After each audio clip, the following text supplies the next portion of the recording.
Halo teman-teman, assalamualaikum warahmatullahi wabarakatuh. Kita bertemu lagi tentunya di channel MST. Seperti biasa teman-teman, saya akan berbagi pengalaman kepada teman-teman mengenai dunia usaha peternakan puyuh. Jadi sebelum lanjut lebih jauh videonya, bagi teman-teman yang baru mampir, silahkan di subscribe dulu channel MST. Dan teman-teman bisa buka di list channel MST. Di situ ada banyak seputar pembahasan mengenai dunia peternakan puyuh. Dan bagi teman-teman yang yang sudah mengklik tombol subscribe-nya, saya ucapkan terima kasih. Dan bagi teman-teman yang yang masih stay terus di channel MST, saya juga ucapkan banyak-banyak terima kasih. Oke, langsung saja.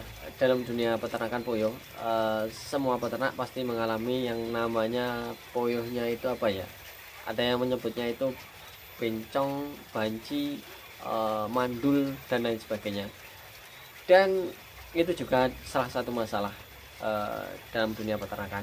Kalau puyuh itu dikatakan mandul atau banci atau bencong, kalau banci atau bencong sih saya kurang setuju ya menyebutnya seperti itu, karena banci itu sebutan sebenarnya itu jantan, yang kalau manusia kan istilahnya, kalau diibaratkan manusia itu laki-laki tapi berpenampilan seperti wanita. Tapi kalau tepatnya untuk yang burung puyuh yang tidak bertelur itu bisa dikatakan mungkin mandul, teman-teman, seperti itu. Lah, kalau kasusnya seperti itu, kalau kalau dilogikakan ya, kalau dipikir-pikir, itu kan makan terus dan tidak bertelur. Jadi ya itu jadi salah satu penyebab kerugian para peternak. Rugi di apanya ya? Rugi di pakannya, karena tidak bertelur tapi mengonsumsi makan seperti itu. Lah, sebagian para peternak itu mengatasinya itu dengan cara menyeleksi burung yang tidak bertelur tersebut atau burung puyuh yang mandul tersebut. Lah, di sini saya mau tanya kepada teman-teman, perlu enggak sih seleksi burung puyuh yang mandul tersebut?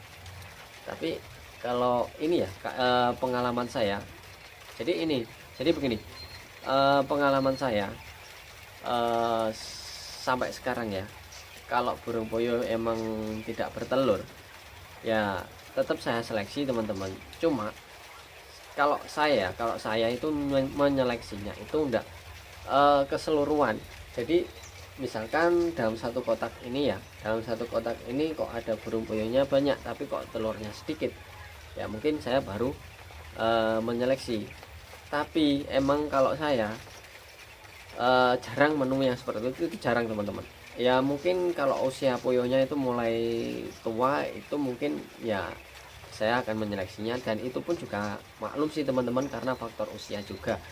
Tapi yang lebih penting lagi, kita menyeleksi itu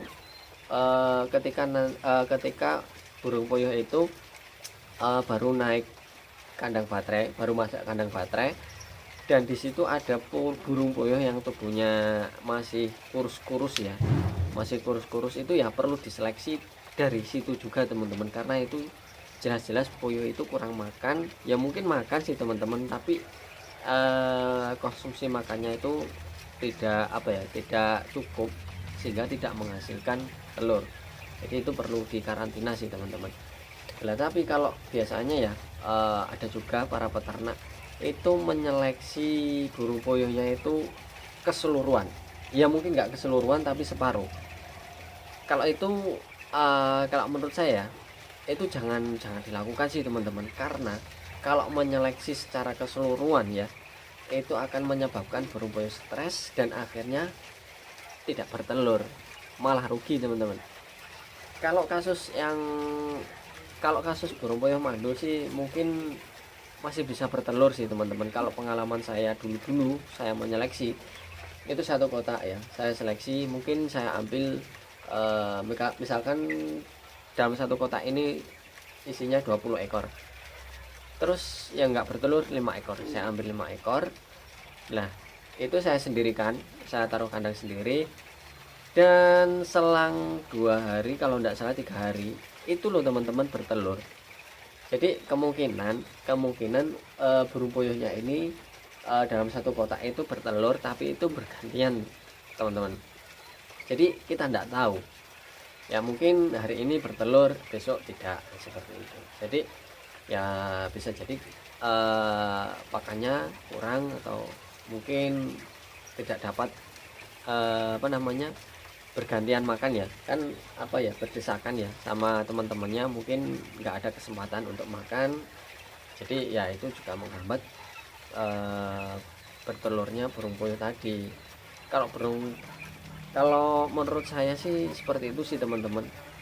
Tapi kalau umurnya masih muda-muda, maksudnya itu masih awal-awal, itu kebanyakan itu produksinya itu 85% itu pasti itu teman-teman, paling tidak 80% lah, 80% kapasitas 1000 ekor itu pasti kok. Kalau umur muda itu pasti, bahkan bisa lebih, jadi 90%, bahkan 90% itu ada yang lebih juga kok, 95% itu masih bisa. Tapi kalau umur burung puyuhnya itu sudah mulai menua, katakanlah umur 9 bulan atau 10 bulan, ya wajar lah kalau burung puyuh itu mulai produksinya itu mulai apa ya, istilahnya itu berkurang. Jadi kalau burung puyuh mandul sih ya mungkin ya itu tadi penyebabnya teman-teman. Jadi mereka itu berdesakan makan, akhirnya konsumsi makannya kurang, dan bertelurnya mungkin hari ini bertelur, esoknya tidak, istilahnya bergantian gitu loh teman-teman. Tapi kalau emang teman-teman dirasa apa namanya, seleksi burung puyuh mandul ini emang bener-bener harus dilakukan, ya monggo sih teman-teman. Tapi saran saya lakukanlah itu sedikit demi sedikit, misalkan hari ini per kotak atau 2 kotak lah paling tidak, jangan secara keseluruhan. Nah kalau secara keseluruhan takutnya nanti akan stres, dan teman-teman sendiri yang akan rugi, pasti itu jelas akan stres. Karena ya istilahnya burung puyuh ini kalau apa ya, diusik kan akan terganggu, dan akhirnya ya itu tadi teman-teman, telur akan drop ya karena stres itu tadi, seperti itu. Kalau menurut saya kalau umurnya itu masih muda atau baru naik baterai, ya katakanlah umur saat 2 bulan 3 bulan setelah masuk baterai itu kan masih bagus-bagusnya produksi, ya paling tidak ya umur 10 bulan lah, itu monggo teman-teman seleksi tidak masalah. Tapi kalau pemandangan saya ya itu tadi, itu mungkin faktor atau mungkin makannya berdesakan, sehingga konsumsi yang dibutuhkan burung puyuh itu per ekornya tidak mencukupi, sehingga tidak akan bertelur.